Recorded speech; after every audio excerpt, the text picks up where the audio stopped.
Hello viewers, আসসালামু আলাইকুম। কেমন আছেন সবাই? দেশ এবং দেশের বাইরে যে যেখান থেকে আমার ভিডিওটি দেখছেন, আশা করি আল্লাহর রহমতে আপনারা সবাই ভালো আছেন। আমরাও আলহামদুলিল্লাহ ভালো আছি।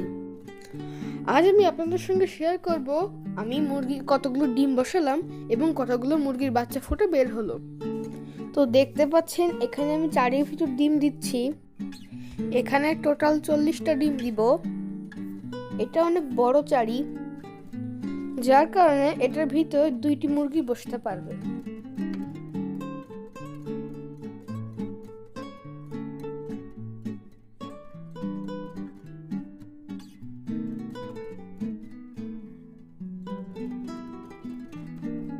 তো চারিতে ডিম দেওয়া শেষ।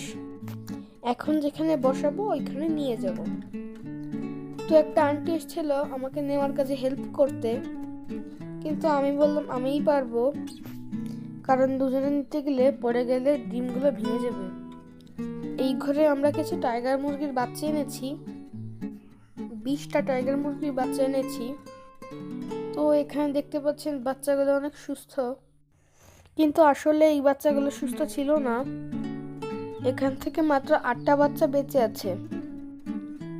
আর এখন দেখতে পাচ্ছেন আমাদের পাশে আরেকটা ঘর, এইখানে 7টা মুরগি বসিয়েছি।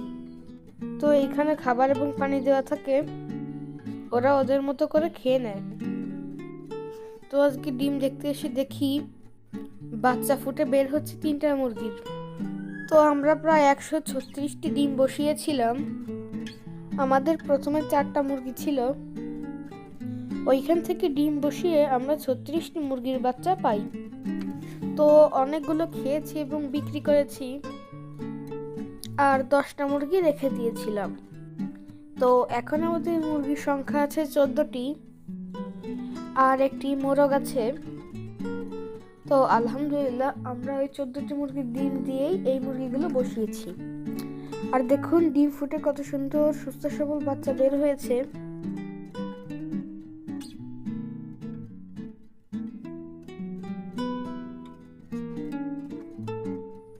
তো এই বাচ্চাগুলো আমরা ওদের মায়ের কোলে রেখেই ব্রুডিং করব।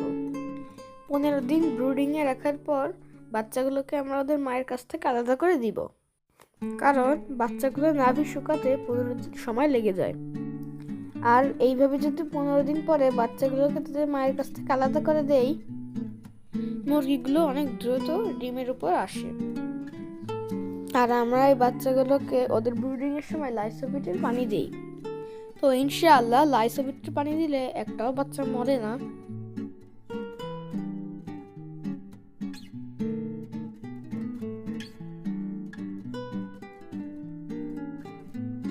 তো আপনারা চাইলে ঘরে বসে এভাবে মুরগি পালন করতে পারেন, কারণ 4টা মুরগির বাচ্চা থেকে আমার মামনি প্রায় 8,000 টাকার মুরগি বিক্রি করেছে, এবং এখনো 10টি নতুন মুরগি আমাদের বাসায় আছে। আর দেখুন আরেকটা মুরগি এসে এর মাথাকে পুরো ক্ষত বিক্ষত করে দিয়েছে। তো এখানে এখন হলুদ দিতে হবে, না হলে ইনফেকশন হয়ে যাবে। তো এখন একটু হলুদ লাগিয়ে দিব।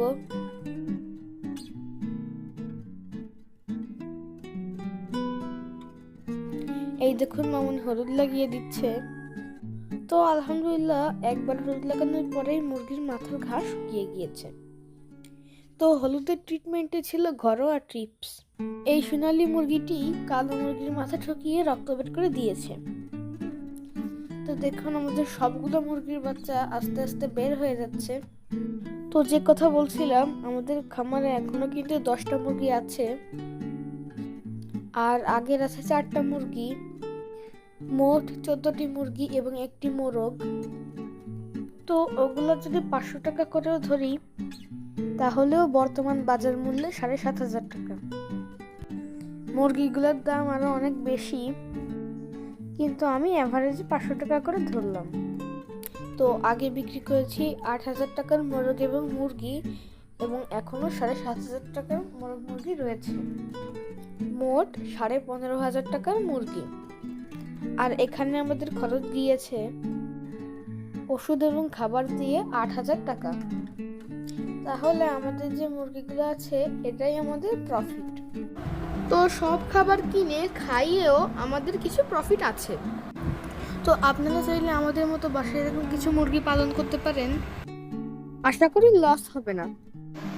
তো আমি ভয়েসটি একবারে দিতে পারিনি, 2বারে দেওয়ার কারণে ভয়েস 2 রকম এসেছে। তো আপনারা একটু কষ্ট করে শুনে নেবেন, কারণ আমি পড়াশোনার পাশাপাশি ভিডিওগুলো করি, এই জন্য আমার সবসময় সময় হয় না ভিডিওগুলো করার। তো যখন আমি ভয়েস দিচ্ছিলাম তখন আমার টিচার চলে এসেছিল, তাই ভয়েসটি অফ করে রেখেছিলাম। পরবর্তীতে এসে ভয়েসটি কমপ্লিট করেছি। তো যারা আমার ভিডিওর এই পর্যায়ে চলে এসেছেন তারা প্লিজ আমার ভিডিওটিকে লাইক কমেন্ট শেয়ার করে দিবেন, আর যারা অলরেডি করেছেন তাদেরকে অসংখ্য ধন্যবাদ। সবাইকে আমার ইউটিউব চ্যানেল দেখার অনুরোধ রইল, আর যারা ফেসবুক থেকে দেখছেন তারা প্লিজ আমার চ্যানেলটিকে ফলো করে দিবেন, কারণ আপনাদের একটি লাইক আমাকে নতুন ভিডিও বানাতে অনুপ্রাণিত করে। তো সবাই ভালো থাকবেন, সুস্থ থাকবেন, আমাদের জন্য দোয়া করবেন। আল্লাহ হাফেজ, আসসালামু আলাইকুম।